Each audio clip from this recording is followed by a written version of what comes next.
I had known Alex, I guess, 12 years before we did Roots. I met him I gave a party for the Jean Genet's, the blacks at my house. So after they did something to Mark Taper, and I met Alex, and he told me what he was doing. I really didn't understand because I didn't know what lengths he was going to find the answers to this quest. And we started to hang out. We were on several other projects together. We worked on together before we got to Roots, and then we started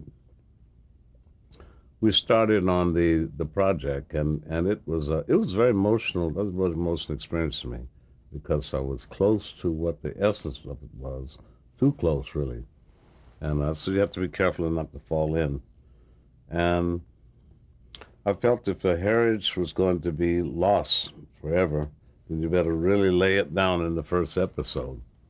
And it was a struggle for me, real struggle, because it got very personal. And um, David Green, the director, uh, put a lot of truthful stuff in there. The branding of the slaves. I still have uh, the footage in my library. Uh, Lice in the hair on the ships and everything. It's like the ABC executives freaked. They couldn't contain themselves. They were so freaked. And they were right in a way, because if that kind of image had been thrown out on the screen, there'd been a lot of trouble. Fortunately and unfortunately, um, the 12 episodes. I only did one episode. Um, the 12 episodes or 8 episodes, whatever it was supposed to go on once a week. And in midstream, they changed their mind because they were getting, I think, a little self-conscious about not being able to sell the time spots quickly enough.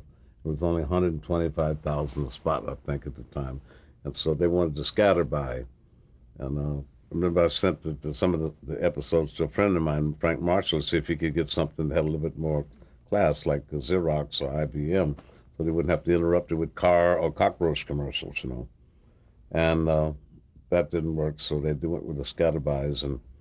And at the last minute, I went to Seattle at Christmas. I went to see my family, and I thought I had time to come back and do the soundtrack album. And they called in the middle of, I think the first week I was there, and said, hurry back and get the soundtrack going, because we're going to put it on 8 consecutive nights. You know why?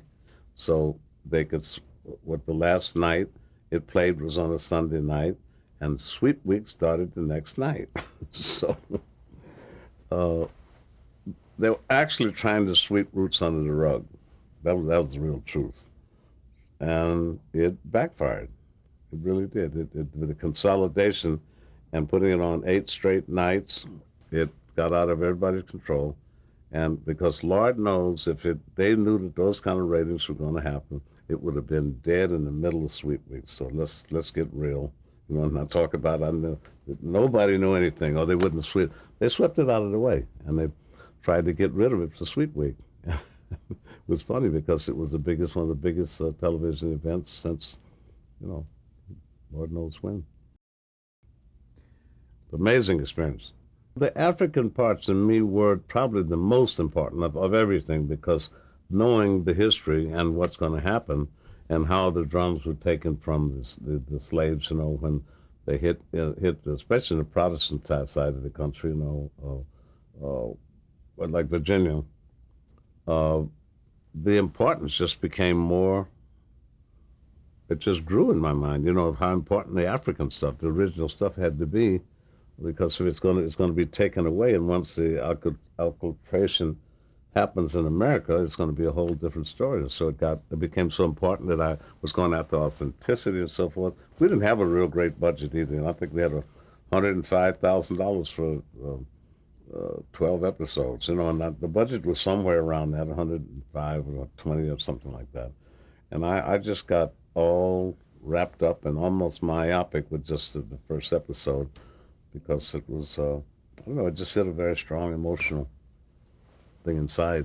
We had to do the album very fast, because with that time schedule, you can see what happens if they spread it out over an 8 week period and then condense it to an eight day period.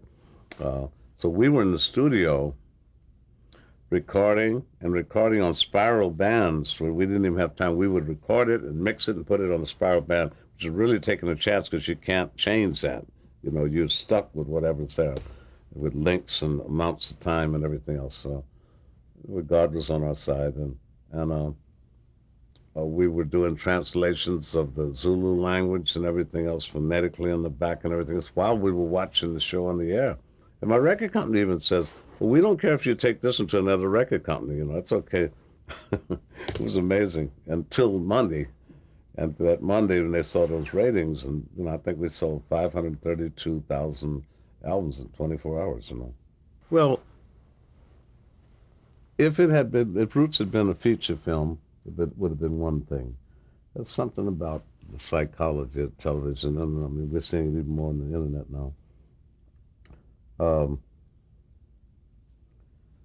no matter where anybody was, there was one point, I think the last 4 hours, people were getting out home from work earlier. They were deserting the bars. I mean, it was really became like a contagious disease. It was. I guess everybody really wanted to know about this part of America that isn't talked about much, and Roots explained it all of all the colors. They said, here's what happened, or here's how it happened. We think it happened, and it raised an awareness, of what the diversities are in the country.